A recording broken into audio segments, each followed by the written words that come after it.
پرانے زمانے کی بات ہے کہ ایک شکاری پرندے قید کر کے اس کو بازار میں فروخت کیا کرتا تھا۔ ایک نیک دل شخص نے جب پرندے دیکھے اور اس نے سوچا کہ یار پرندے قید کرنا گناہ ہے، کیوں نہ میں ان کو آزاد کر دوں۔ اس نے سارے پرندے خرید لیے۔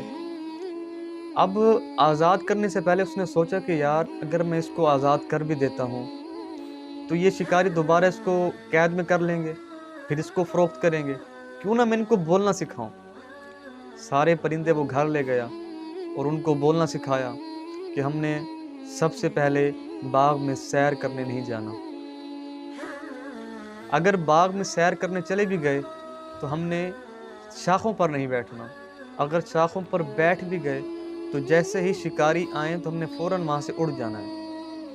انہوں نے خوب ان کو رٹا لگوایا، اور جب وہ اپنے مقصد میں وہ نیک دل شخص کامیاب ہوا، دیکھا کہ اب ان کو بولنا بھی آ گیا ہے، تو اب سارے پرندے اس نے آزاد کر دیے۔ اب جب صبح سویرے وہ شاخوں پر بیٹھ کے گنگنا رہی تھی، ادھر سے شکاری بھی آ گئے۔ کیا دیکھتے ہیں کہ پرندے گنگنا رہے ہیں اور کہہ رہے ہیں کہ ہم نے صبح سویرے باغ میں نہیں جانا، اگر چلے بھی گئے تو ہم نے شاخوں پر نہیں بیٹھنا، اگر شاخوں پر بیٹھ بھی گئے تو جیسے شکاری آئے گا ہم فوراً وہاں سے اڑ جائیں گے۔ جب شکاری نے یہ سنا تو وہ خوش ہوا کہ بولنے والے پرندے مل گئے اور میں ان کو اچھے داموں میں فروخت کروں گا۔ اب ان پرندوں کو کیا پتا، اب انہوں نے تو صرف الفاظ رٹ لیے تھے۔ پرندوں کو کیا پتا کہ آزادی کیا ہوتی ہے، ان کو کیا پتا کہ ٹہنی کیا ہوتی ہے، ان کو کیا پتا شاخ کیا ہوتی ہے، ان کو کیا پتا کہ شکاری کیا ہوتا ہے، ان کو کیا پتا باغ میں سیر کیا ہوتی ہے۔ انہوں نے صرف الفاظ رٹ لیے تھے، اور ان کا انجام کیا ہوا کہ وہ دوبارہ جو ہے نا شکاری کا شکار بن گئے۔